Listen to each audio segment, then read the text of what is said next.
Alhamdulillah, nasta'inuhu wa nastaghfiruh wa na'udzu billahi min syururi anfusina wa min sayyiati a'malina.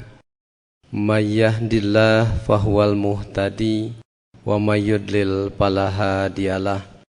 Asyhadu an la ilaha illallah wahdahu la syarikalah wa asyhadu anna Muhammadan abduhu wa rasuluh. Amma ba'du. Jemaah pengajian yang berbahagia, alhamdulillah pada sore hari ini kita dapat menyempatkan waktu untuk menghadiri pengajian ini. Mudah-mudahan kita bertambah hari bertambah ilmunya dan juga bertambah amalnya. Kemudian pembahasan yang baru selesai, yaitu baru pembahasan wudu dan tayamum. Nah, sekarang mengingat mau masuk bulan suci Ramadan, jadi kita belum membahas tentang sholat. Kita membahas dulu tentang hal yang berkaitan dengan saum Ramadan. Ayat-ayat saum Ramadan terdapat dalam surat Al-Baqarah dari mulai ayat 173 sampai ayat 178 Al-Baqarah. Dari 173 sampai 178 Al-Baqarah berarti jumlah ayat saum semuanya ada ya, 183 sampai 188. Berarti berjumlah berapa ayat? 56. 183 sampai 188 berarti 56. 6 berarti 6 ayat mengenai bab saum. Kalau ayat tentang sholat, aqimus sholah, tentang zakat, wa atuz zakah, banyak diulang-ulang dalam surat-surat yang lain. Tetapi mengenai ayat saum hanya dalam surat Al-Baqarah saja, dalam satu paket, disebutnya satu ruku. Satu ruku itu maksudnya dari tanda ain sampai ain, di pinggirnya ada tanda ain sampai tanda ain satu ruku, katakanlah satu paket berjumlah 6 ayat. Tidak diulang lagi di surat-surat yang lain, cukup 6 ayat dalam surat Al-Baqarah. Kewajiban saum mulai disyariatkan pada tahun kedua Hijriyah. Jadi selama Nabi di Mekah belum ada syariat ibadah saum, dan baru disyariatkan, diresmikan wajib ibadah saum Ramadan pada tahun kedua Hijriyah di Madinah. Arti saum artinya apa? Saum artinya menahan. Saum artinya menahan. Khailun so'imun, kuda yang puasa. Artinya kuda yang sedang berhenti, berhenti, tidak sedang lari, itu khailun so'imun. Jadi arti saum artinya berhenti atau diam. Di Al-Quran ada inni nazartu lirrahmani sauma, kami nazar terhadap Allah akan saum. Saum di sini palan ukallimal yauma insiya, saya tidak akan berbicara kepada siapapun. Menahan diri dari berbicara, itu saum secara bahasa. Jadi saum secara bahasa, secara logo, menahan diri atau diam. Saum secara istilah menurut Syari yaitu menahan diri dari berbagai yang membatalkan puasa dari mulai terbit fajar sampai terbenam matahari dengan nawaitu, karena dengan niat karena Allah, bukan diet. Tapi bukan niat diet, tapi ini karena Allah. Jadi definisi saum itu meninggalkan diri, menahan diri dari hal-hal yang membatalkan saum dari mulai terbit fajar sampai terbenam matahari dengan niat karena Allah. Menahan diri dari hal yang membatalkan puasa. Apa saja yang membatalkan puasa? 1. Makan. 2. Minum. 3. Tidur. Tidak ya. Makan, minum, dan bercampur atau bersetubuh di siang hari. Itu yang membatalkan saum Ramadan. Makan apa? Makan gehu, makan bolu. Makan apa? Makan apa saja. Makan obat nggak dikunyah, langsung saya telan, batal. Termasuk makan? Makan. Walau tidak dikunyah, termasuk makan. Injeksi vitamin batal. Injeksinya vitamin batal. Injeksi vitamin atau injeksi apa saja batal. Termasuk makan. Injeksi vitamin termasuk makan. Impus termasuk makan. Impus termasuk makan tidak? Makan. Ya, jadi kalau makan tidak lewat mulut boleh. Ya begitu. Jadi kalau makan tidak lewat mulut tidak batal. Kalau makan lewat mulut batal. Begitu ya? Ya. Ya begitu. Dimakan yang membatalkan puasa itu. Kemudian injeksi tidak termasuk kategori makan. Impus walau menurut kedokteran termasuk kategori makan, menurut istilah fikih tidak termasuk makan karena harus lewat mulut. Kalau memasukkan pel dari pantat batal tidak? Kan ada yang berobat dari pantat, batal tidak? Termasuk makan? Tidak ya? Tidak ya? Walau makan pel itu tablet masukkan lewat pantat, lewat anus, tidak termasuk makan. Cabut gigi di siang hari Ramadan batal? Cabut gigi batal? Tidak. Kalau makan gigi batal? Ya. Cabut gigi batal? Walau keluar darah. Tapi kalau makan gigi batal. Gitu. Nyikat gigi pakai odol batal? Kalau makan odol batal. Kalau makan odol batal. Nyikat pakai odol tidak batal. Nah itu definisi makan. Jadi nyikat gigi, cabut gigi tidak termasuk kategori makan. Bukankah di waktu seperti ada yang darah yang keluar? Ya. Yang batal yang keluar yang masuk. Yang batal yang keluar yang masuk. Yang masuk sini batal, yang keluar tidak. Jadi makan membatalkan puasa. Makan apa saja. Minum juga sama membatalkan puasa. Minum apa? Minum apa saja. Andai supir minum bensin batal? Batal? Nyerot minyak bensin batal? Batal karena termasuk minum. Kalau merokok termasuk minum? Merokok termasuk minum? Menghisap ya. Jadi batal.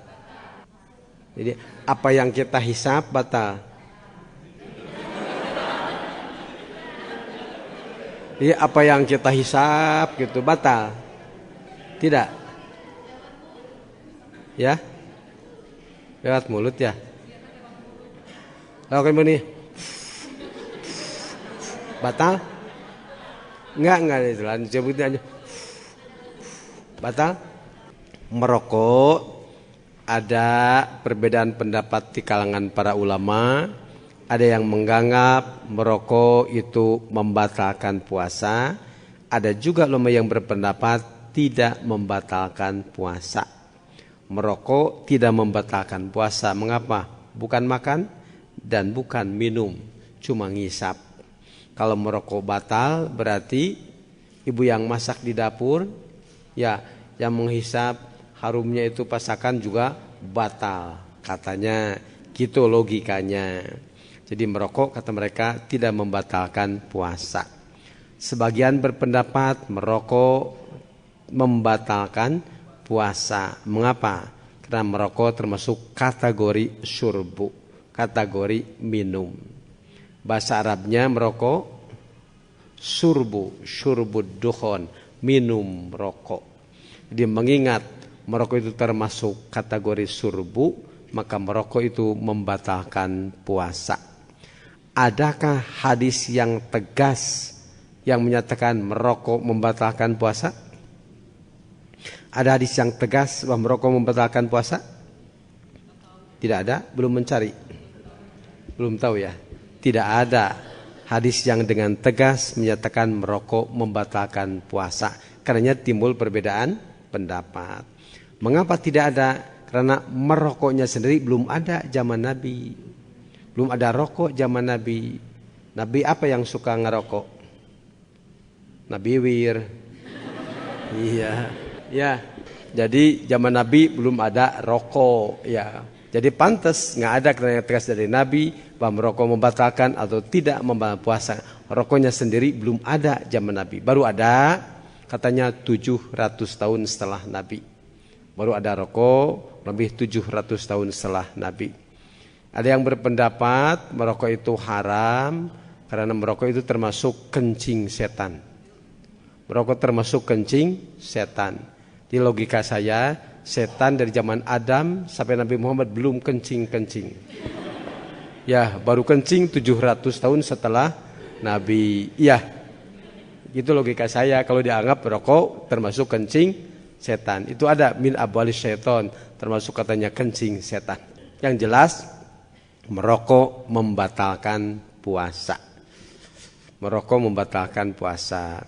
Kalau menghirup apa itu apison atau apa batal? Enggak, itu mah enggak termasuk merokok ya. Enggak termasuk merokok apison, tidak. Ya, enggak termasuk merokok tarason. Jadi yang membatalkan puasa itu makan dan minum. Itu pun jika dilakukan dengan sadar. Kalau lupa milik eta mah. Ya. Duhur lupa, waduh lupa. Barusan saya makan. Sah aja puasanya? Lupanya setiap hari lagi. Lupa betul, lupa setiap hari lupa. Bis duhur makan, betul-betul lupa. Gimana? Ya milik pisan we tamu. Ya, kalau betul-betul lupa setiap hari. Ya. Jadi karenanya ada untungnya lupa ya. Ada untungnya menjadi orang pelupa. Jadi waktu puasa sering lupa makan dan tidak membatalkan puasa. Nah itu merokok, makan dan minum. Yang ketiga yaitu bercampur suami istri di siang hari. Kalau lupa, bebas juga. Kalau lupa campur di siang hari lupa.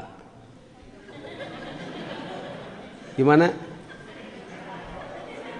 Dua-duanya lupa lagi ini.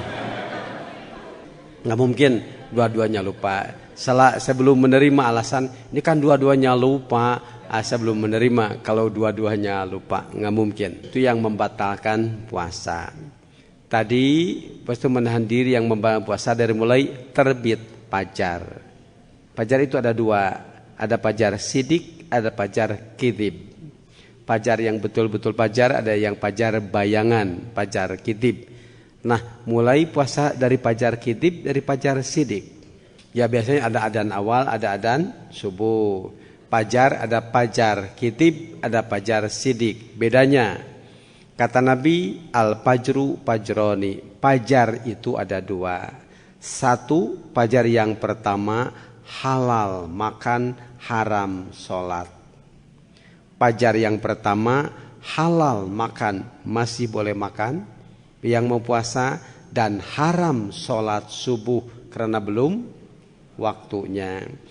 Fajar yang kedua, fajar sidik, haram makan, halal sholat. Begitu Nabi mendefinisikannya. Fajar yang kedua, fajar sidik, haram makan karena habis waktunya, halal sholat subuh. Jadi pada fajar yang pertama itu masih boleh makan. Kemudian terbit fajar yang kedua, tinggalkan makan dan baru boleh sholat. Nah, di kita ada istilah imsak. Waktu sudah imsak. Waktu sudah imsak. Berapa menit tuh imsak? Berapa menit sebelum subuh imsak? 10 menit. Imsak itu 10 menit sebelum subuh. Baik di TV atau misalnya sudah ke pengumuman waktu sudah imsak. Maksudnya sudah harus meninggalkan makan, minum 10 menit sebelum subuh. Jadi kalau begitu fajar yang pertama, fajar kitib halal makan, haram sholat. Fajar yang kedua haram makan, halal sholat. Imsak 10 menit sebelum subuh berarti haram makan, haram sholat. Begitu ya. Berarti haram makan karena sudah harus imsak, haram sholat karena belum waktunya. 10 menit lagi. Fajar apa itu? Fajar maneh teman. Bukan, kata orang Sunda fajar maneh teman ya. Bukan fajar sidik. Jadi jelasnya mestikah 10 menit sebelum subuh sudah harus meninggalkan makan? Dalam arti batalkah makan minum 10 menit sebelum subuh? Tidak. Mulai setara saum itu dari mulai subuh. Sabda Nabi, inna bilalan yu'adzinu bilailin. Bilal suka adzan masih malam. Kata Nabi, la yamna'anna ahadzakum adzanu bilalin min sahuri. Kamu jangan terhalang makan karena mendengar adzan Bilal. Karena Bilal adzan masih malam. Kata Nabi, kulu washrobu. Silahkan makan, silahkan minum. Sampai kapan? Hatta yu'adzina ibnu Ummi Maktum. Sampai adzan ibnu Ummi Maktum. Adzan subuh. Berarti masih boleh sebelum adzan subuh makan? 5 menit sebelumnya? Boleh sebetulnya. Jadi kata Nabi, silahkan makan, silahkan minum sampai adzan ibnu Ummi Maktum. Sampai mulai adzan, sampai selesai adzan. Sampai pertama, sampai selesai. Sampai pertama, sampai selesai. Sampai pertama adzan. Tapi saya lihat di Mekah sampai selesai itu. Saya heran, itu sudah adzan masih air. Kok masih minum? Ya adzannya belum selesai katanya. Itu orang Arab. Jadi waktu adzan subuh itu masih minum. Saya tegur, kok masih minum udah adzan? Ya kan belum selesai adzannya katanya. Jadi perhitungannya selesai adzan, tidak sampai pertama adzan, bukan sampai selesai adzan. Jadi ketentuan imsak 10 menit sudah harus menghentikan makan dan minum sebelum subuh, tidak ada dasarnya. Dalam arti tetap masih boleh makan minum sebelum adzan subuh. Lumayan 10 menit bagi yang kesiangan? Yang kesiangan lumayan 10 menit? Lumayan roti tilu atau kurang 2 menit. Air 2 gelas 2 menit, 5 menit lumayan bagi yang kesiangan di kebut bisa. Kalau sedang makan adzan gimana? Sedang makan adzan. Waduh, udah adzan. Muntahkan ke dalam, muntahkan keluar. Muntahkan ke dalam, muntahkan keluar. Gimana? Ke dalam? Sudah kita stop. Nah, boleh telan aja, tanggung telan aja. Ya, muntahkan aja lah, muntahkan, kemudian kita kumur-kumur. Tidak perlu ragu sah saumnya. Yaitu hal yang membatalkan puasa dari mulai terbit fajar sidik, bukan fajar kitib. Istilah imsak mungkin cuma aba-aba saja, dan berarti masih boleh makan sebelum adzan subuh. Nah, itu hal yang membatalkan saum. Kemudian target ibadah saum. Tadi 6 ayat tentang saum Ramadan. Mulai ayat 183 sampai 188. 6 ayat. 6 ayat berarti ujung ayatnya juga 6. Ujung ayatnya, akhir ayatnya juga 6. Berarti akhir ayat itu sekaligus merupakan target dari ibadah saum. Ayat 183 akhirnya berbunyi la'allakum tattaqun, agar kamu menjadi orang yang bertakwa. Dengan ibadah saum ditargetkan untuk meningkatkan ketakwaan. Ujung ayat yang kedua, wa antasumu khairul lakum in kuntum ta'lamun. Saum itu baik, saum itu banyak manfaatnya, banyak hikmahnya kalau kamu mengerti, kalau kamu berilmu. Logikanya saum itu jelek kalau kamu bodoh. Ya, saum itu jelek kalau kamu bodoh. Berarti dengan ibadah saum diharapkan mampu meningkatkan keilmuan. Nah, dengan ilmu akan mampu menilai baik dan buruk, bisa dinilai dengan ilmu. Tingkatkan keilmuannya. Ujung ayat yang ketiga, ujungnya sajalah biar cepat tamat. Wala'allakum tashkurun, agar kamu menjadi orang yang bersyukur. Dengan ibadah saum diharapkan mampu mensyukuri nikmat Allah. Syukur dalam konteks ayat ini, syukuran atas hidayah yang telah Allah berikan kepada umat Islam. Jadi hendaklah kamu bersyukur. Ujung ayat yang ketiga. Ujung ayat yang keempat. Ujung ayat yang keempat, la'allahum yarsyudun, agar kamu yarsudun mendapatkan petunjuk, atau arusdu bisa diartikan dewasa. La'allahum yarsudun, agar kamu dewasa, tidak bertindak latah, tidak ikut-ikutan, sudah punya pedoman. Nah, diharapkan ibadah saum mampu meningkatkan kedewasaan.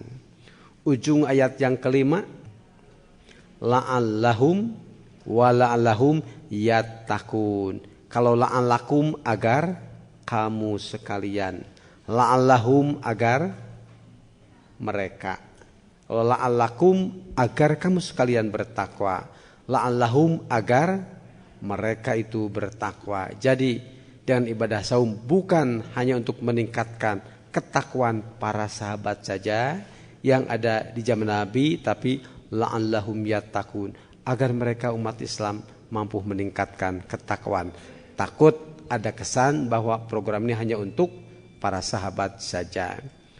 Jadi kalau ayat yang pertama la'allakum tattaqun, ayat yang kedua la'allahum yattaqun, pada intinya sama, merupakan takkid, pengulangan, penekanan kepada ayat yang pertama. Ujung ayat yang keenam, wa antum ta'lamun. Kalau ujung ayat yang kedua, in kuntum ta'lamun, saum itu baik jika kamu mengerti. Ujung ayat yang keenam, jangan kamu bertindak seperti itu, wa antum ta'lamun, kalau kamu sudah berilmu, kalau kamu sudah mengerti. Jadi pada intinya target daripada saum itu 4. Yang 2 merupakan penekanan dan pengulangan. Jadi 1 diharapkan meningkatkan ketakwaan, 2 meningkatkan keilmuan, 3 meningkatkan syukur, 4 meningkatkan kedewasaan. Itulah target dari ibadah saum. Meninggalkan makan dan minum, aturan saum, target saum. Meninggalkan makan, minum, aturan saum, target saum. Itu mah aturan saum, ketentuan, bukan target saum. Peragaan, ruku, sujud dan seterusnya itu praktek sholat, bukan target sholat. Target sholat apa? Tanha anil pasha wal munkar. Mampu mencegah berbagai bentuk kejahatan dan kemunkaran. Itu target sholat. Adapun peragaannya itu aturan sholat. Demikian juga saum. Aturan saumnya nih, meninggalkan makan dan minum. Targetnya ini yang 4 tadi merupakan target dari ibadah saum Ramadan. Berarti dari ibadah apapun, baik sholat, saum, haji, dituntut 2 hal yang harus menjadi perhatian. 1, fisik ibadahnya, peragaannya. 2, ruh dan pengaruhnya. Sholat, bagaimana peragaannya, ruku, sujud dan at-tahiyatnya, itu dituntut peragaannya yang betul. Kemudian dituntut juga sejauh mana ruh dan pengaruh dari sholat. Adakah bedanya yang suka sholat dan yang tidak sholat? Adakah bedanya yang suka ngaji dan tidak ngaji? Dalam kehidupan keseharian mesti beda dan harus beda. Yaitu bagaimana kira-kira bedanya yang suka sholat dan yang tidak sholat dalam kehidupan kesehariannya. Itu ruh dan pengaruh dari sholat. Kalau saya bandingkan, yang disebut manusia itu yang ada ruhnya, ada jasadnya. Ada ruhnya, ada jasadnya. Ada jasad, tidak ada ruh, namanya mayit atau bangke. Ada ruh, nggak ada jasad, uka-uka, gentayangan, ya. Ya, ada ruh, ada jasad, uka-uka ya, gentayangan tuh. Kata orang Sunda, ririwa itu, hantu, kunti, waduh, generawo banyak tuh sebutannya. Ada fisiknya, peraganya juga ada, tapi tidak ada ruhnya. Apa? Robot. Ya, ya, fisiknya ada, peraganya juga ada, tapi tidak ada ruhnya. Robot. Jadi yang dianggap manusia itu ada jasadnya, ada ruhnya, ada peragaannya. Demikian juga ibadah. Ibadah sholat, ada fisik sholatnya. Juga ada ruh dan pengaruh dari sholat tadi. Sejauh mana dalam kehidupan keseharian. Itu dituntut 2 hal dari ibadah apapun. Maka jika tidak ada ruh dan pengaruhnya, ya sama saja katanya seperti foto. Foto patung persis rupanya, tapi nggak ada ruhnya. Orang bukan patung manusia. Saya lihat patung Adam Malik persis sekali seperti Pak Adam Malik. Pak Adam Malik atau patungnya? Patungnya itu, bukan Pak Adamnya. Demikian juga dari sholat dituntut mana ini ruhnya. Ada contoh begini, di sawah suka dipasang orang-orangan. Bebegig ya, suka dipasang orang-orangan atau bebegig di kampretan, di kopeahan, pelecehan tete keajengan. Ya, iya. Mengapa dulu yang buat bebegig itu pakai kampret ya, saya heran. Mengapa tidak dengan baju hansip, baju polisi? Kok dengan kampret pakai peci lagi? Saya itu iri hati barangkali ini pelecehan terhadap ajengan ini. Ya, oh gitu ya. Iya. Biar burung takut dengan bebegig itu, nggak mengganggu padi, nggak mengganggu ikan. Tapi burung juga terus memperhatikannya, betulkah ini manusia? Kata burung, sepertinya bukan. Buktinya, ini hujan tengiuhan, ini maghrib terbalik. Bukanlah, bukan manusia. Maka daripada burung takut dengan manusia, bahkan hinggap di pundak bebegig. Mengapa? Bukan manusia. Ya nggak takut, hinggap saja di pundak bebegig. Demikian juga dari ibadah. Ibadah yang ikhlas, yang ada ruh dan pengaruhnya. Mestinya setan takut ya. Ya, mestinya setan segan, takut. Waduh. Tapi setan terus mertekok. Apa betul ini orang sedang puasa? Atau sedang sholat? Atau robot sedang sholat? Kata setan sepertinya ini robot sedang sholat ini. Ya, Maka mungkin daripada takut dengan yang sholat, bahkan mungkin muntit terus ya, mengapa ini robot sedang sholat. Sholat jalan, korupsi jalan, wah ini merobot katanya sedang sholat. Begitu ya, mungkin begitu penilaiannya. Nah itu ruh dan pengaruh dari ibadah. Jadi yang pertama ditargetkan meningkatkan kualitas ketakwaan. Arti takwa itu apa? Batak dan Jawa?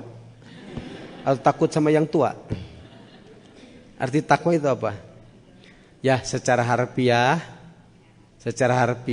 apa? Wako yaki wikoyatan, menjaga. Ittaqo yattaqi itu kan terjaga, terpelihara. Jadi terjemah takwa dengan artian yang bebas, yaitu bagaimana menjaga keamanan, nama baik, citra diri. Silahkan jaga dengan apa? Dengan takwa, yaitu berpedoman kepada petunjuk Al-Quran dan Sunnah. Itulah yang akan mampu menjaga diri kamu dari terjerumus, terperosok ke jurang kehancuran. Hanya dengan takwa orang akan terjaga keselamatan lahir batin dunia dan akhirat. Itu arti takwa. Jadi la'allakum tattaqun, agar kamu selamat lahir batin dunia dan akhirat, terjaga keselamatan kamu. Dengan apa? Nah, dengan ini melaksanakan petunjuk-petunjuk agama, itulah yang pasti membawa keselamatan. Nah, kualitas ketakwaan mestinya berapa persen? Kualitas ketakwaan mestinya berapa persen? Berapa persen? Ya 100 pasti ya. Di ayat lain ittaqullah haqqa tuqati. Adalah kamu bertakwa kepada Allah sebenar-benarnya takwa. Semaksimal, seoptimal mungkin 100% mestinya. Kita ukur kira-kira sudahkah sampai 100% kualitas ketakwaan bangsa Indonesia? Sudah 100%? Belum. 50%? 50% kira-kira? Belum ya? Belum. 25%? Masih tanda tanya. 10% duka bawa ya. Jadi nggak tahu nih, nggak tahu sudah sampai 10% atau belum kualitas ketakwaan. Mestinya 100%. Buktinya zaman Nabi sudah mendekati 100% kualitas ketakwanya. Ya apalagi Nabi, para sahabat saja itu sudah maksimal ketakwanya, sudah mendekati 100% di zaman Nabi. Buktinya dari apa? Dari sholat, dari zakat, dari infak, dari apa? Bisa dibuktikan bagaimana yang kualitas takwanya tinggi. Ukuran sholat zaman Nabi, Ibnu Abbas usia 6 tahun sudah nyoba tahajud. Usia 6 tahun SD kelas 1 atau mau masuk SD sudah nyoba tahajud. Usia 6 tahun. Di kita usia 60 tahun. Can ngalamun-lamun acan. Aduh, jauh ya perbandingannya. Nah itu kualitas ketakwanya jauh sekali. Zaman Nabi sering ada sahabat yang ngahonor sholat. Tahu ngahonor sholat? Belum? Belum pernah ngahonor sholat? Ngahonor sholat belum pernah? Belum ya? Ada, kalau mau ngahonor sholat silahkan. Pernah Nabi selesai sholat, datang yang ketinggalan. Kata Nabi, coba sedekahi dia, barengi dia sholat, ngahonor kadinya. Ya. Kemudian itu disebut sedekah sholat. Bagi yang sudah, bagi yang belum bernilai berjamaah. Bagi yang sudah dinilai sodakoh. Itu sodakoh sholat. Udah pernah melihat sodakoh sholat? Belum ya. Ada pemuda atau kakek-kakek ngetem aja di masjid. Ki belum pulang ki, ngahonor dulu lah. Barangkali ada 3-4 orang yang ketinggalan sholat. Belum pernah ya? Belum pernah. Pada zaman Nabi itu selalu dianjurkan. Apalagi Mu'ad. Mu'ad itu hampir rutin setiap maghrib dan isya. Maghrib dan isya langsung sholat di Masjid Nabawi. Pulang isya, pulang ke kampungnya. Ngimaman lagi di kampungnya. imaman lagi di kampungnya. Itu yang ngehonor sholat. Di kita, waduh, jangankan ngehonor sholat ya, wiridan juga enggak ya, langsung aja bubar. Nah itu ukuran dari sana saja bisa bahwa perhatian terhadap sholat begitu kuat sekali zaman Nabi. Saya menyaksikan dalam sholat Jumat penuh berjubel sampai keluar. Begitu imam salam ya bubar 2/3. Wiridan juga tidak, doa juga tidak, apalagi sholat sunat langsung bubar, tinggal 4 baris. Yang 4 baris wiridan, tapi bukan subhanallah, banaloh, dulilah. Ya 2 menit juga beres, dulilah, bukan alhamdulillah. Ya, apa salahnya kalau alhamdulillah, bukan dulilah. Aduh, cepat betul ya. Tinggal 2 baris. Ada yang 2 baris sholat sunat. Mengapa? Nggak ada yang kosong. Mau lewat sini ada yang sholat. Terusnya ada yang sholat. Biarlah sholat aja dulu lah. Karena apa? Karena susah lewat. Kosong udah lari lagi. Itu menunjukkan indikasi masih kurang perhatian terhadap sholat. Kualitas ketakwanya masih rendah. Saya lihat di Mekah waktu ihram Ramadan. Orang Arab sana sujudnya 1 kali. Orang Indonesia sampai 3 kali sujudnya. Karena getol. Bukan getol, sujud. Coba, kok lama betul ya? Angkat, oh masih sujud ya? Sujud lagi. Bacaan lagi. Angkat, oh masih sujud lagi ya? Sujud lagi. Sampai 3 kali itu sujudnya. Ya kan lama sujudnya. Itu kan tidak terbiasa di sini. Coba angkat, oh masih sujud ya? Sujud lagi. Oh sujud lagi 3 kali sujudnya itu. Mengapa? Nggak terbiasa barangkali lama seperti itu. Nah itu gambarannya. Itu ukuran dari sholat masih sangat kurang sekali. Dilihat dari infak. Lihat dari infak bagaimana? Masih sangat kurang sekali. Zaman Nabi milih infak yang paling baik, paling bagus, paling mahal. Mengapa? Ada ayat lan tanalul birra hatta tunfiqu mimma tuhibbun. Kamu tidak akan memperoleh kebaikan sampai siap menginfakkan yang kamu cintai. Sampai Umar punya kebun yang subur di Khaybar. Kata Umar, ya Rasulullah, asabtu ardani bi Khaybar. Saya punya kebun di Khaybar, kebun yang paling bagus. Silahkan saya wakafkan untuk kepentingan fi sabilillah. Pilih yang paling baik. Di kita baru pilih yang paling jelek. Saya melihat ibu-ibu di Garut bukan di Bandung. Saya lihat ibu di Garut, kalau mau pergi ke kondangan, milih baju 1 lemari, butut semua. Jelek semua. Waduh, ketinggalan. Mana ya yang layak pakai? Sepertinya nggak layak pakai dari baju 1 lemari penuh. Kalau mau pergi ke kondangan. Hari itu juga ada tetangga yang miskin, Bu. Barangkali ada baju bekas untuk saya. Pilih lagi. Jadi bagus semua sekarang. Masih bagus. Tadi mau kondangan itu jelek semua, sekarang jadi ngadadak bagus semua. Ya, itu mungkin, oh iya betul, masih kurang tuh kesadaran infaknya. Ada bata potong yang sudah ngakruan, baru dijariahkan ke madrasah. Ya, nih jariah untuk madrasah, bata yang sudah tidak nyambung. Ada jam ngaco ke masjid keun. Aduh, jam ngaco ke masjid keun. Koresi rayod ke madrasah ke. Aduh, ya. Ada budak baung ke pesantren ke. Saya sedih prihatin kok.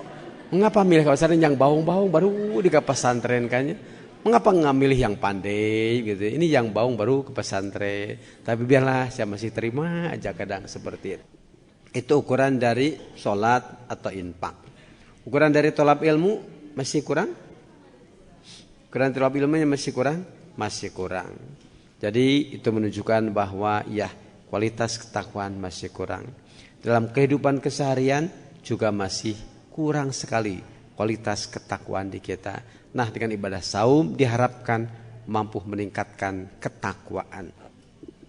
Bisa dimengerti teknisnya mengapa dengan saum ya? Upaya untuk meningkatkan ketakwaan. Buktikan saja.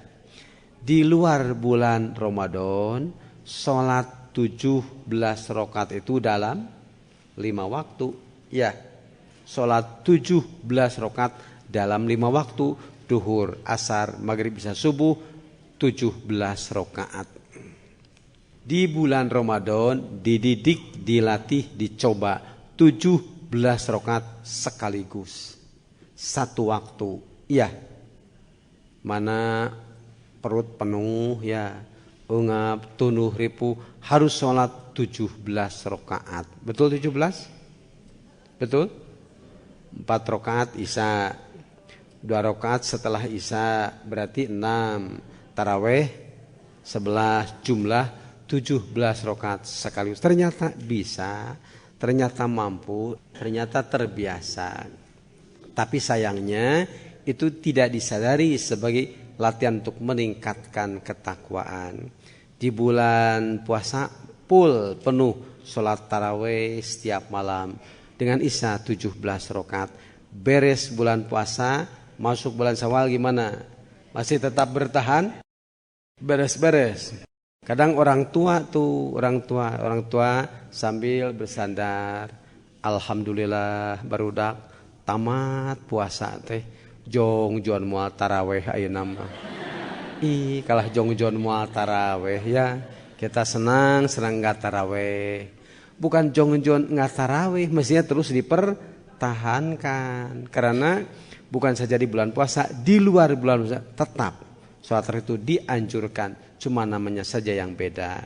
Di bulan puasa namanya taraweh atau qiyamul Ramadan. Bangun tidur disebut tahajud, witir, qiyamul lail. Pada intinya sama, itu juga. Taraweh, qiyamul Ramadan, witir, tahajud, qiyamul lail sama. Dalam arti sholat malam 11 rakaat. Hanya ada yang di awal malam, tengah malam atau akhir malam. Pada intinya sama. Jadi jangan dibedakan taraweh, witir, tahajud. Maksudnya kalau sudah taraweh 11 rakaat setelah isya, kalau nanti bangun malam ada lagi tahajud? Ada lagi tahajud? Tidak ada, kan udah maksimal 11. Boleh dicicil 4 dululah, nanti 7 di waktu sahur boleh? Boleh begitu. Yang penting jumlahnya 11 rakaat. Jadi taraweh, witir sama itu juga. Kalau saya buat perbandingan biar mudah, kalau beras dibungkus dengan daun pisang namanya lepet, dengan daun kelapa kupat, ku daun awi dupi, ku hanjuang bacang, ku kasrol liwat. Ya, itu masih beras-beras juga sebetulnya ya. Cuma beda ini lepet, ini uras, apalagi bacang, dupi, itu kan beras-beras juga. Jadi sama itu juga sebetulnya.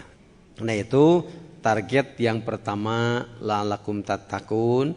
Ternyata sholat dicoba 17 rakaat sekaligus. Ada yang tidak terus bertahan 17, minimal setengahnya saja. Berapa setengah di 17? Ya 9, jangan 8,5. Nggak ada sholat 8,5 rakaat. Isya 4, ba'da isya 2, witir aja 3, 9 lumayan. Itu untung bati dari ibadah saum. Itu saja sudah lumayan. Kalau bisa rutin dipertahankan. Kemudian yang masih dirasakan berat oleh umat Islam itu apa? Bangun subuh. Bangun subuh masih dirasakan berat. Ya belum tentu 10% umat Islam yang sholat subuh di awal waktu. Dicoba di bulan puasa bangun jam 3. Mampu? Mampu jam 3, kadang jam 2 sudah bangun. Jam 4 dianggap kesiangan. Jam 4 dianggap kesiangan. Kalau itu sudah dibiasakan, dilatih selama 1 bulan, masa susah lagi untuk bangun subuh. Ada kisah begini, ada orang yang mampu mengangkat kerbau. Kerbau mungkin 2 kintal, mampu diangkatnya saja dengan mudahnya. Ada orang yang bertanya, kok begitu kuat Pak? Gimana itu resepnya? Saya bisa mengangkat kerbau begitu besar dengan mudahnya. Kata dia, mudah katanya teknisnya. Nggak pakai jampe, nggak pakai apa-apa. Nah, di saat kerbau ini dilahirkan, dulu kurang lebih 5 kilo, saya angkat. Nah sejak itu terus setiap hari saya angkat. Pagi, siang, sore. Pagi, siang. Terus angkat. Dari mulai dilahirkan. Sampai sebesar ini ya terasanya mudah aja ya. Yaitu untuk latihan angkat besi silahkan. Dengan angkat kerbau silahkan bisa. Mau jadi peloncat? Mau jadi peloncat tinggi? Mau? Ya, dari mulai nanam kelapa coba loncatin terus aja. Setiap hari terus. Setinggi, wah. Ya, iya itu teori ya. Iya begitu kalau mau coba aja gitu. Itu dengan latihan biar lebih mudah. Nah itulah alakum tatakun. Kemudian yang kedua, target ibadah saum itu in kuntum ta'lamun. Saum itu baik kalau kamu mengerti. Berarti umat Islam dituntut meningkatkan keilmuan. Karena hanya dengan ilmu mampu menilai baik dan buruk.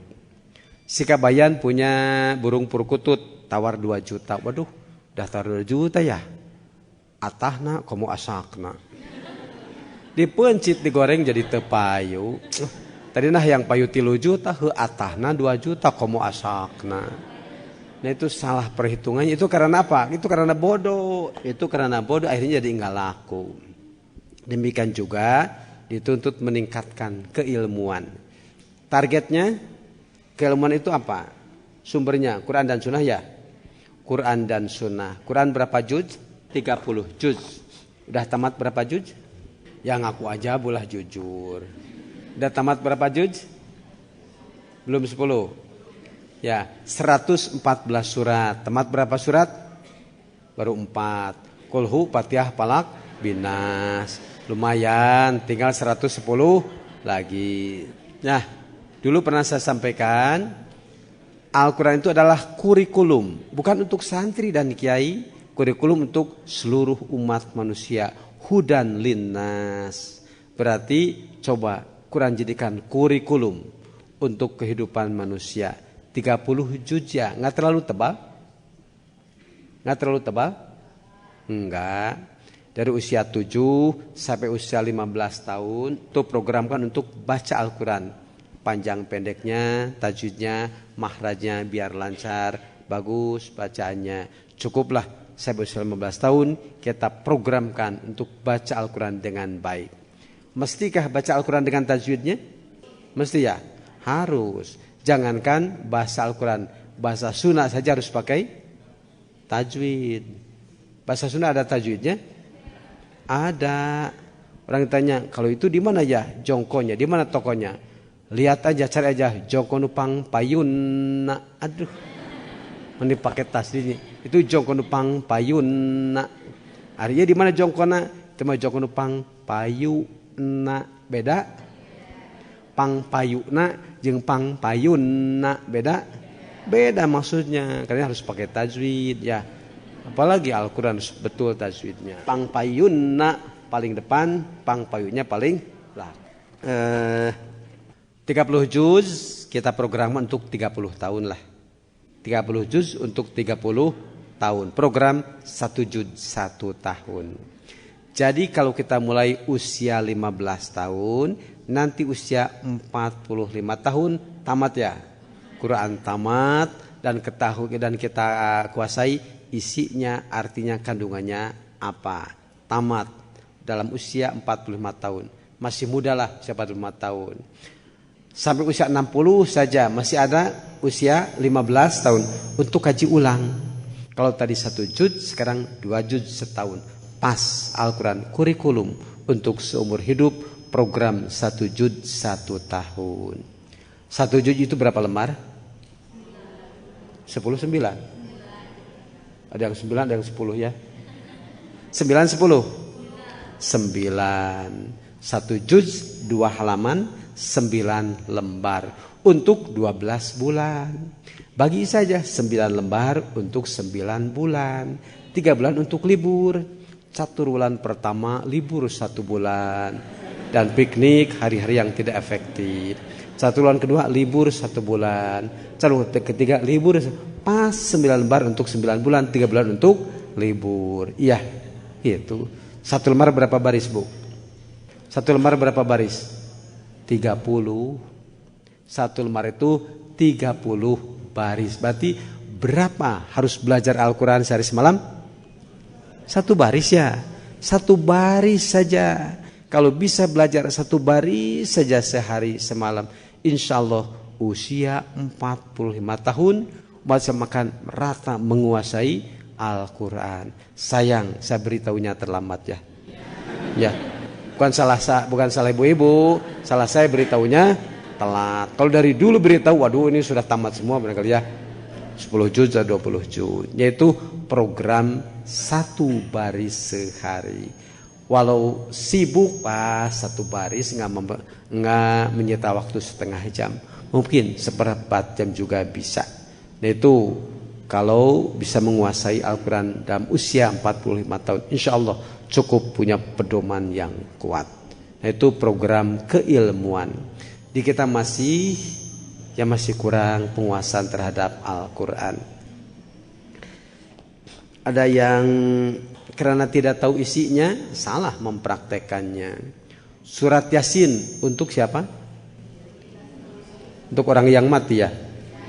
Yasin untuk orang yang mati. Ada yang mati, yasinkan. Yang sakit, yasinkan. Suami nggak pulang-pulang, yasinkan. Ini serbaguna yasin dah ya.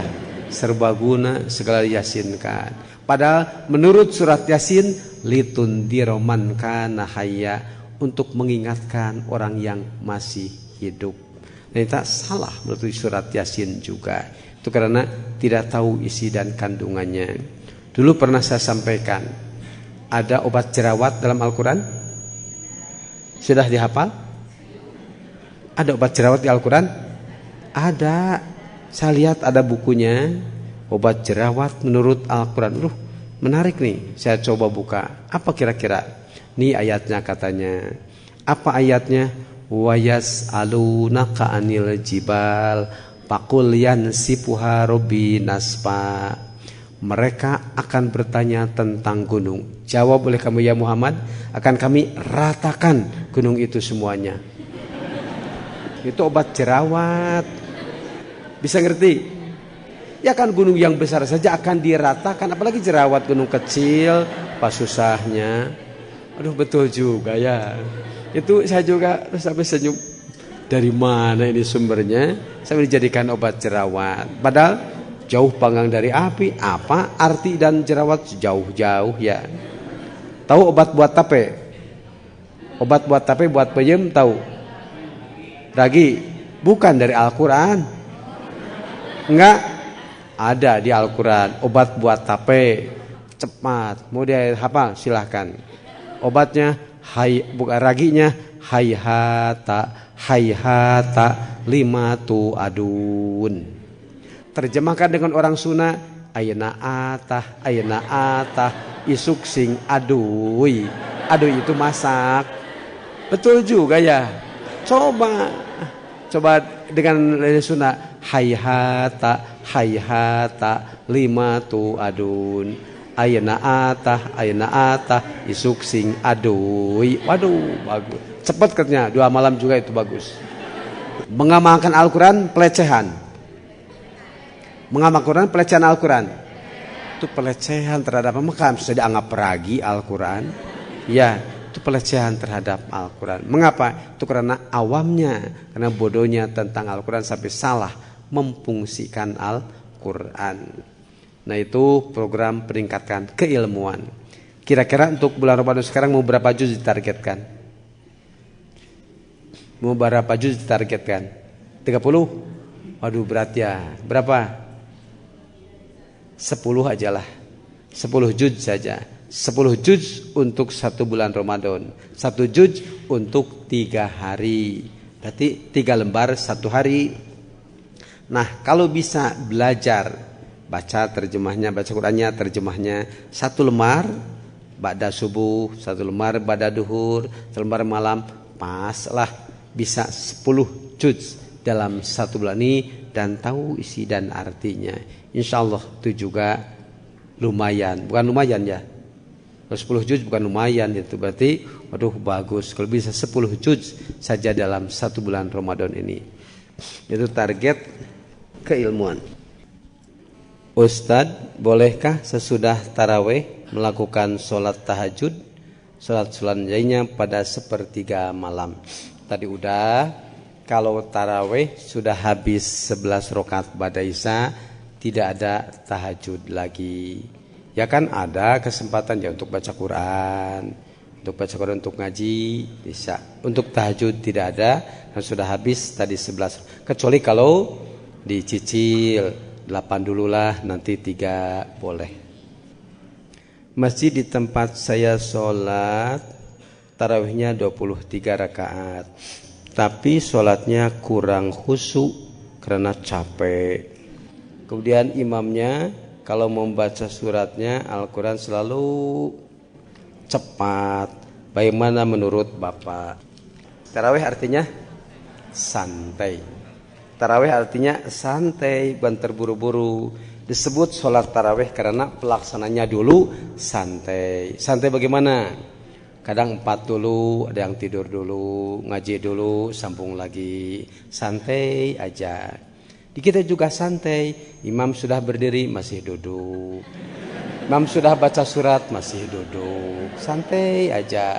Nanti imam sudah walam lukupuan baru ya. Gitu ya. Santai di kita juga ya. Kalem aja santai. Nanti sudah kupuan baru berdiri ya. Jadi arti tarawih itu santai. Baiknya baca Fatihah itu sekaligus seayat-seayat. Sebagaimana yang Nabi biasakan, kana yaqta'u qira'atahu ayatan-ayatan. Nabi suka baca Al-Qur'annya seayat. Saya maksudnya Bismillahirrahmanirrahim. Berhenti.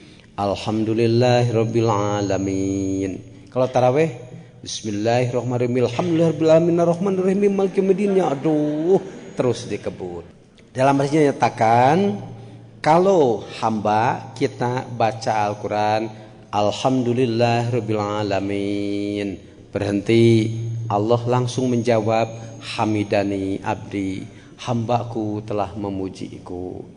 Teruskan Ar-Rahmanir-Rahim, berhenti, Allah menjawab asna alayya abdi, hambaku telah menyanjungku. Tambah lagi Maliki yaumiddin, Allah menjawab majadani abdi, hambaku telah mengagungkanku. Dikebut Bismillahirrahmanirrahim maliki yaumiddin, kata Allah, bukan kata Allah, kata saya, rusuh teuing abdi. Begitu ya. Ya Allah nggak sempat menjawab, jadi rusuh teuing abdi. Begitu barangkali ya. Ya, mengapa harus terburu-buru begitu? Biar aja biasa saja. Jadi jumlah rakaat tarawihnya berapa?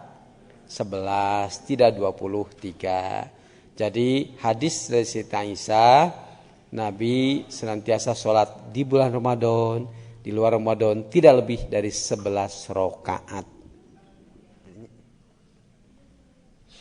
Jadi hanya 11 rakaat saja dengan santai. Ini kadang yang 23 ya rakaatnya 23, tapi suratnya kulhu ina atoina terus aja kulhu dan ina atoina diputar. Fatihahnya dikebut ya. Di satu masjid ada yang mau tarawih 11. Satu masjid ada tarawih 23 ribut. Udah saya sampaikan. Ini mau 11, ini mau 23 ribut di masjid. Datang ajangan, apa ini ribut? Bukannya sholat. Ini Pak Kiai, ini mama kata mau 11, ini mau 23. Kata jangan, yeuh, tarawih masunat, pasya mahram, baralik syakabe. Baralik tuh tarawih. Apa begitu? Keputusannya bukan begitu, coba cek mana dalil yang lebih kuat, bukan tarawih sunat, pasya haram, baralik syah. 11 henteu, 23 henteu. Bukan begitu teknisnya. Saya punya 3 pertanyaan. Jadi main bola, tapi nyawa lapangnya hasil judi. Siapa yang judinya? Yang main. Yang siapanya yang main bola? Ya, judinya haram, main bolanya halal. Jadi judinya haram, main bolanya halal aja. Main bolanya mubah. Itu ajalah, ya mubah bukan halal. Kalau ikut judi, niatnya pengen ngebangkrutin bandar judi gimana? Siapa akhirnya yang bangkrut? Kita, mereka. Akhirnya ya bandar tetap berjalan, kita bangkrut. Ya judi, durhaka, jangan. Niat yang baik harus dilakukan dengan cara yang baik. Niat yang baik harus dilakukan dengan cara yang baik. Kenapa kalau ada yang hamil duluan nikahkan boleh, dinikahkan setelah bayinya dilahirkan. Boleh menikahkan yang sedang hamil? Boleh? Tidak boleh menikahkan yang sedang hamil. Kemudian latar belakangnya apa? Untuk menutupi aib diri dan keluarganya. Padahal dalam Al-Quran, wala ta'khudkum bihima ra'fatun fi dinillah. Jangan kamu menaruh kasih sayang sedikit pun kepada mereka yang dijatuhi vonis untuk ranjam atau dera. Mengapa pelaku zina didera, diranjam di tempat terbuka harus disaksikan orang banyak untuk membuat jera, Ini justru ditikahkan untuk menutup aib. Tentu saja bertentangan dengan perintah agama. Akhirnya jadi tabrak lari ya. Tabrak lari, cari. Setiap bulan Ramadan saya mempunyai untuk mengharumkan untuk membaca Al-Quran baik dan dapat pahala. Membaca Al-Quran dan tahu dengan isinya lebih baik lagi. Membaca Al-Quran, tahu isinya dan mengamalkannya lebih baik lagi. Dan mengajarkannya lebih baik lagi. Silahkan baca Al-Quran, tapi juga kita harus penasaran apa isi kandungan Al-Quran. Mengapa? Al-Quran menyatakan, apala yatadabbaruna Al-Quran. Apakah kamu tidak mentadaburi isinya? Apakah kamu tidak memikirkan isi kandungan Al-Quran? Berarti tidak cukup hanya sekadar membaca saja, tapi upayakan juga sampai menguasai isi dan artinya dan juga mengamalkannya. Ada Nabi menyatakan al-mahir bil Quran, orang yang mahir baca Al-Qurannya akan dikumpulkan bersama malaikat nanti di hari kiamat. Walladhi tahu dan orang yang susah sekali, berat untuk baca Al-Quran sampai perlu berulang-ulang. Kata Nabi, lahu ajron, dia dapat 2 pahala. Gitu ya. Jadi yang susah baca Al-Quran itu pun dapat 2 pahala. Jangan merasa bersalah. Mengapa? Ya wajar, karena bacaan kan berulang-ulang. Wa minan nasi man yakulu. Waduh, yang lain minan nasi ini wa minan nasi. Waduh, pantas ya dapat 2 pahala ya. Terus diulang-ulang. Maksudnya jangan putus itu pun tetap dihargai.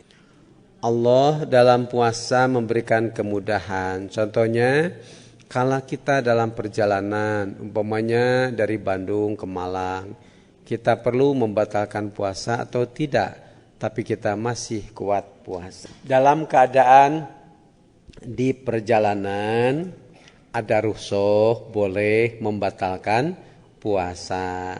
Dengan catatan harus qada atau fidyah? Qada atau fidyah?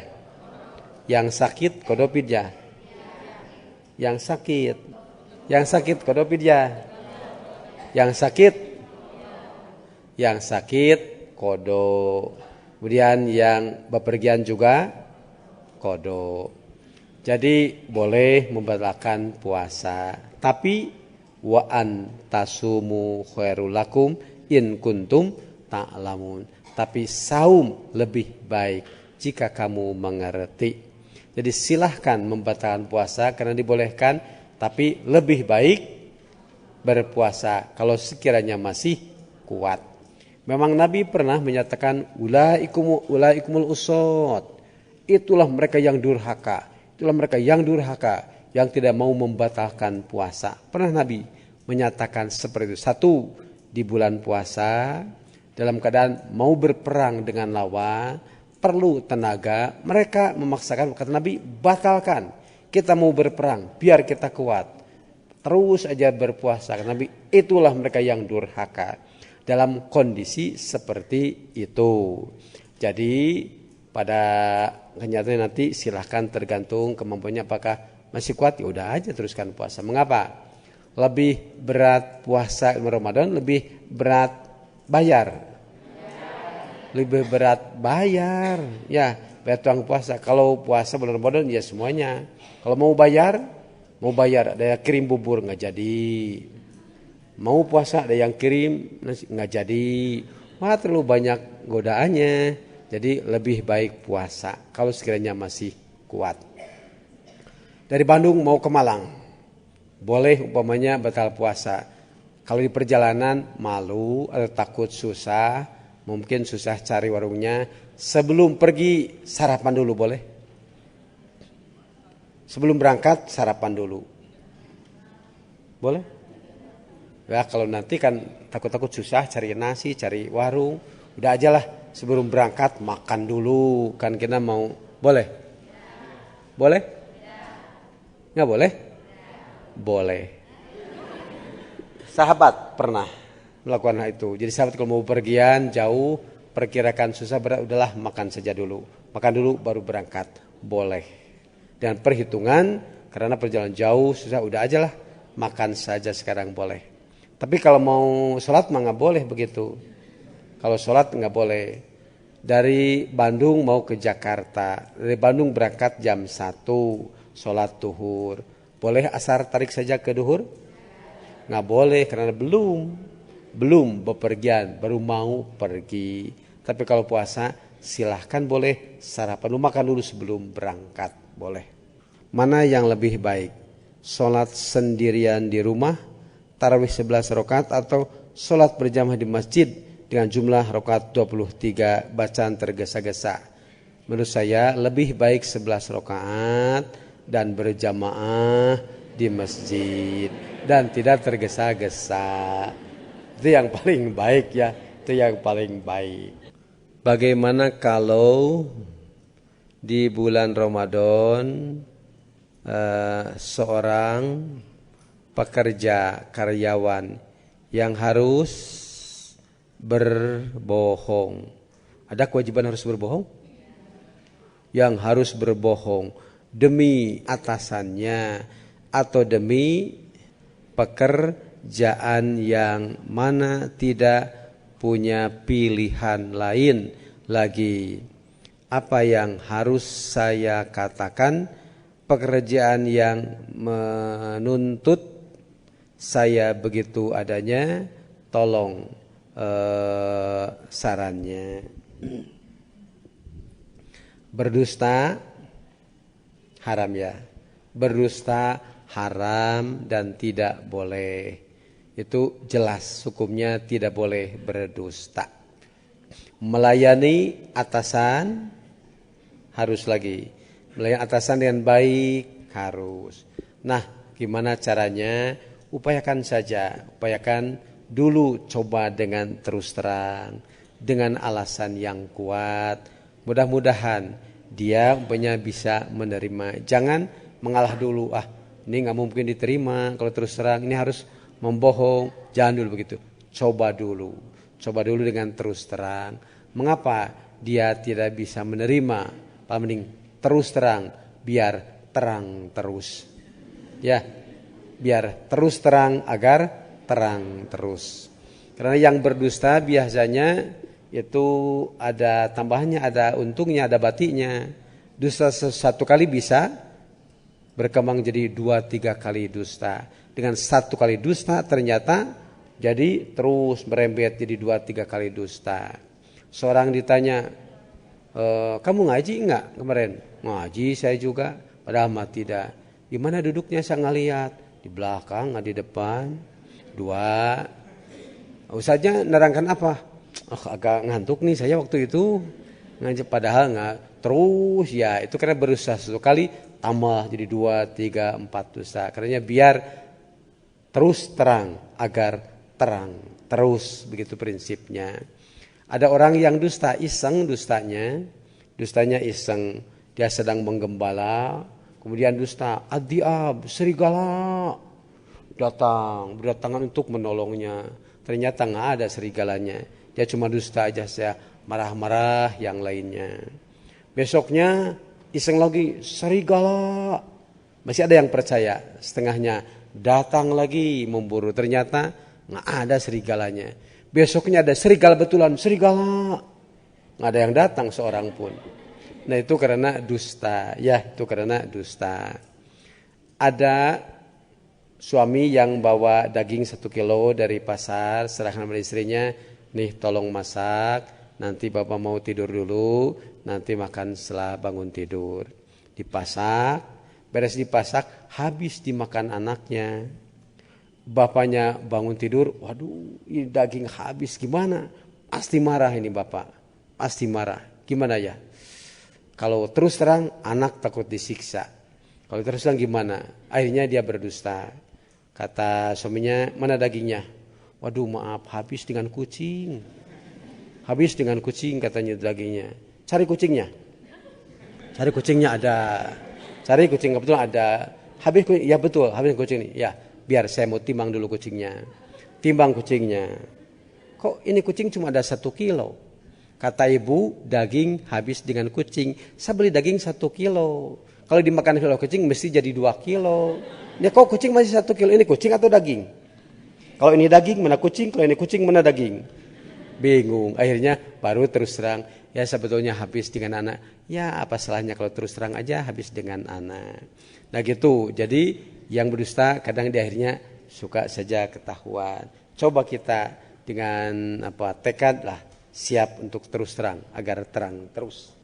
Kalau puasa nisfu Sa'ban, yang 9 Sa'ban, kalau di tanggal, masih itu tanggal 30 Agustus, 2004, atau 1 September 2004. Kemudian, adakah sholat sunat yang bisa dilakukan selain sholat rawatib, tahajud, duha, taubat, dan lain-lain, sholat khusus, sholat sunat 9 Sa'ban.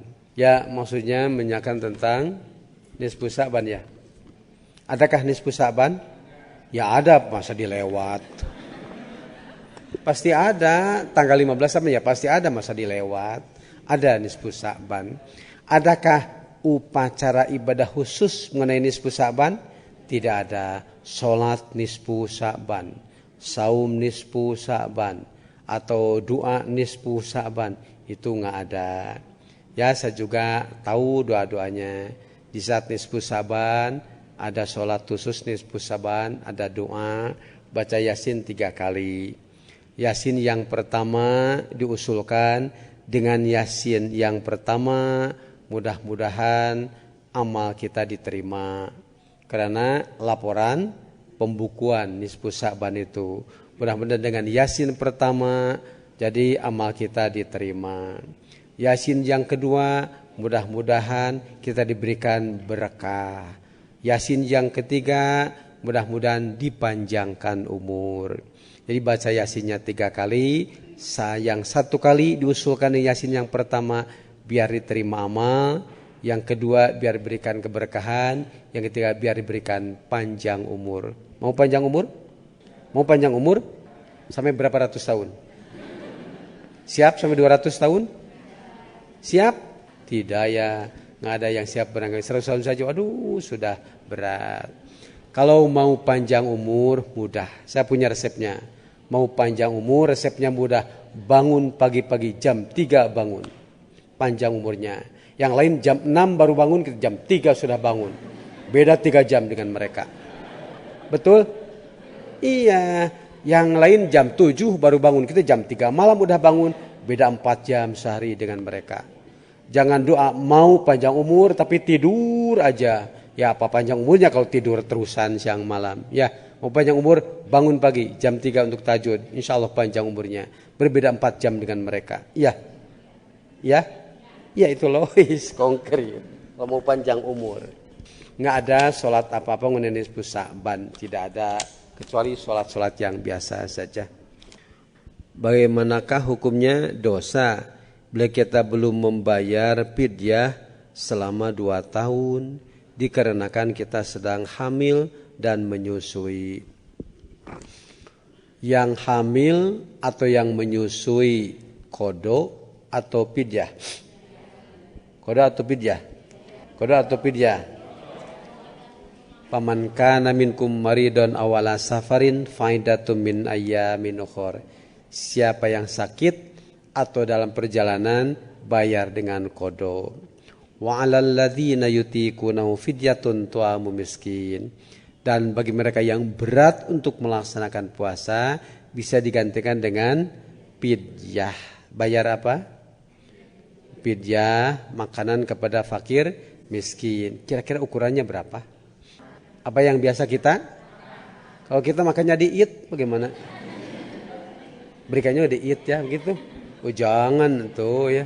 Kita biasanya di Id cuma berapa gram. Berikan makan di Id juga. Jangan ya. Jadi berikan makanan yang sekiranya cukup untuk makan sehari semalam. Kira-kira kalau ukuran dengan makan di rumah makan aja berapa kira-kira? Mau yang murah, mau yang warteg, mau apa? Biasanya makannya di warteg atau di restoran? Di warteg. Ya, jadi kebiasaan ukuran makan kita. Perkirakan sajalah 10.000 untuk makan 2 kali cukup. Untuk makan 2 hari, untuk makan 2 kali sehari cukup 10.000? Kurang ya. Belum bakso lagi ya. Belum bakso, belum jajan ya. Ya, silahkan dari ukuran kebiasaan makan kita sehari-hari. Kalau kira-kira apakah cukup kurang lebih 10.000 silahkan. Atau 15.000 2 kali makan silahkan. Itu menurut ukuran kebiasaan makan kita sehari-hari. Ternyata kita punya hutang puasa 1 minggu umpamanya. Kemudian tahun ini belum juga kita bayar sampai nyebrang tahun. Boleh? Masih punya hutang puasa, belum juga bayar, keburu hamil, keburu menyusui, belum bayar sampai nyebrang tahun. Boleh? Boleh. Faidatum min ayyamin ukhra. Silahkan bayar di waktu-waktu yang lain. Boleh, andai sampai nyebrang tahun juga tidak apa-apa. Tapi kalau dalam kitab fikih itu pakai bunga. Pakai bunga. Mestinya bayar fidyah, nyebrang tahun tambah dengan qada. Mestinya 2 tahun ini tambah lagi nggak ada bunga ya, nggak ada bunganya. Jadi kalau mau bayar qada, mau bayar fidyah nggak ada, silahkan bisa. Kemudian keburu meninggal, belum juga bayar hutangnya. Gimana? Keburu meninggal, belum bayar, tapi sudah ada niat untuk bayar, bisa bebas? Bebas. Kalau ada niat untuk membayar bisa bebas. Kecuali kalau ada niat untuk tidak bayar, tetap jadi dosa. Bagaimana seharusnya seorang ibu bila tidak bisa saum, apakah harus membayar fidyah atau membayarnya dengan saum di lain hari? Sebagaimana yang tadi, jadi yang sakit yang bepergian dengan qada, yang berat dengan fidyah, Ada dengan fidyah berat, nggak mampu, tapi saum kuat. Bisa dengan saum karena yang pokoknya adalah saum. Demikianlah yang saya sampaikan, mudah-mudahan bermanfaat.